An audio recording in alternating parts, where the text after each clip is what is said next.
Assalamualaikum warahmatullahi wabarakatuh dan salam sejahtera kepada Yang Berbahagia Doktor serta sahabat-sahabat sekalian.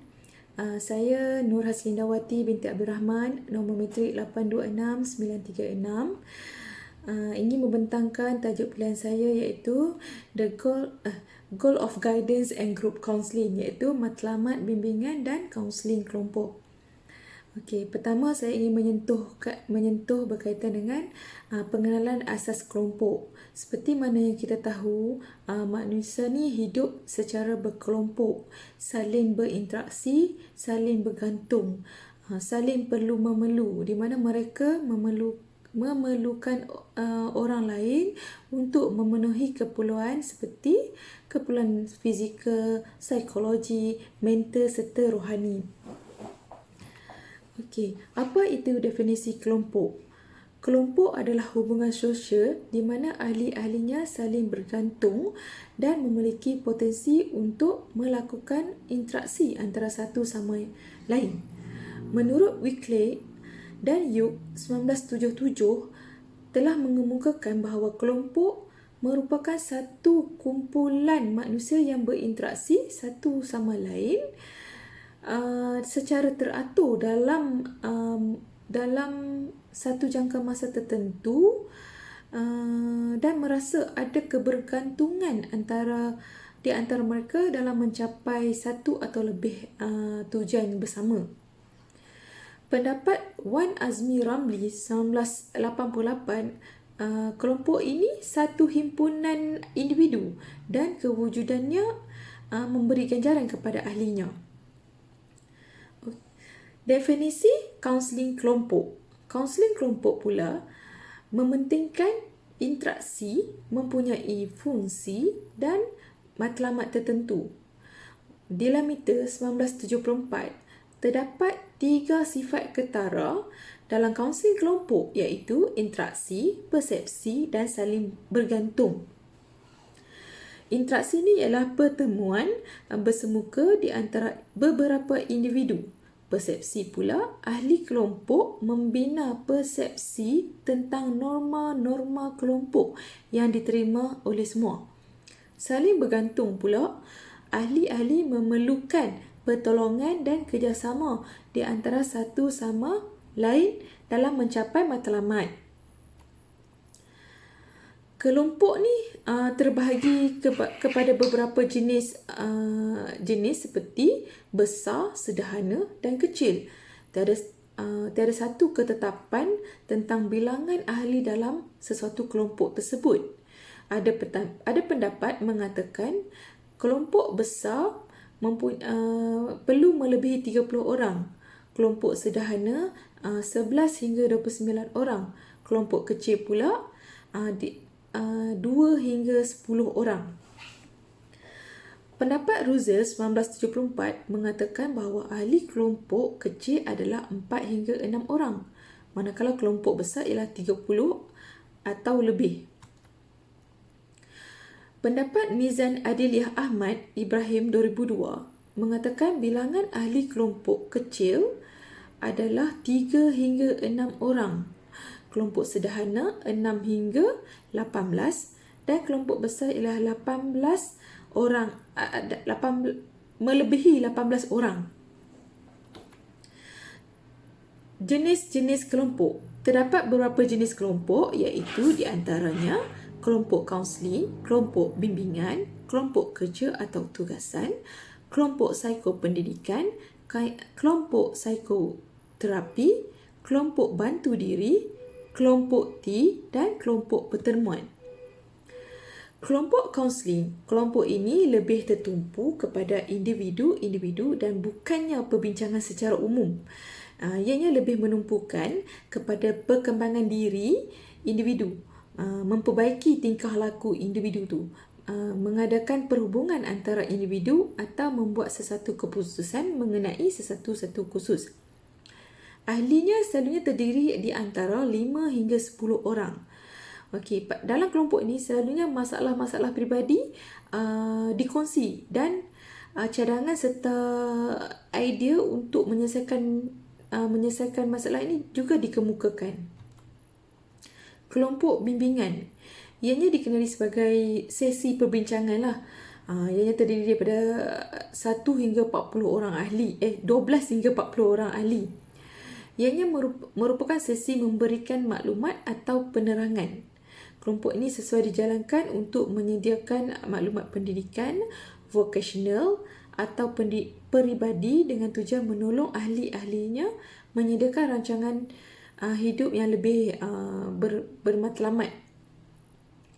Kelompok bimbingan ni kebiasaannya dijalankan di sekolah-sekolah dalam proses membimbing para pelajar. Seterusnya, kelompok berorientasi tugas dan kerja. Kelompok ini adalah untuk menjalankan atau menyelesaikan sesuatu tugasan, menyelesaikan pelbagai masalah yang dialami oleh kebanyakan ahli. Dalam kelompok ini juga, ahli diajar teknik-teknik untuk menyelesaikan masalah. Contohnya, menyelesaikan masalah seperti pemindahan jantung atau merancang kempen politik dan jawatan kuasa PIBG dan sebagainya. Kelompok psikopendidikan. Kelompok ini lebih besar daripada kelompok yang lain. Ianya menumpukan perhatian pada aspek maklumat tentang pelbagai jenis kerjaya. Setelah diterokai minat ahli-ahli akan dibantu untuk membuat keputusan terhadap kerjaya mereka.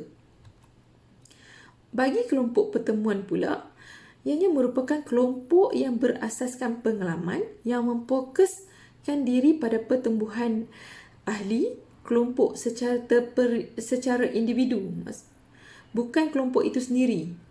Kelompok pertemuan ni selalunya ditujukan pada orang-orang yang berfungsi normal, yang menginginkan pertumbuhan, perubahan dan perkembangan diri mereka.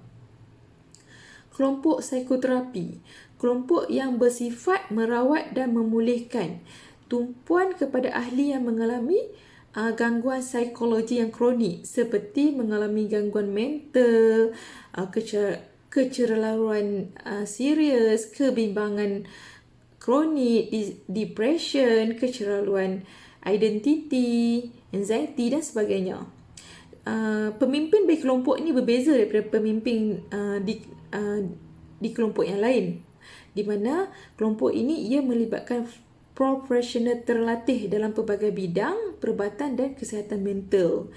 Contohnya ahli psikologi dan ahli psikiatrik.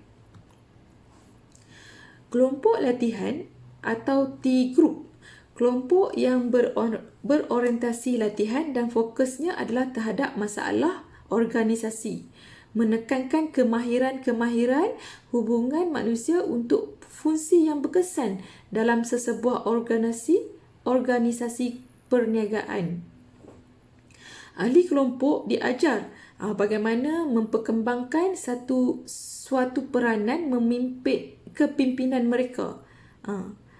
Tumpuan kelompok ni pada proses kelompok, bukan perkembangan individu. Kelompok bantu diri. Ianya menolong ahli-ahli yang kurang tegas seperti mempunyai sikap tidak berani menyatakan hal-hal tertentu.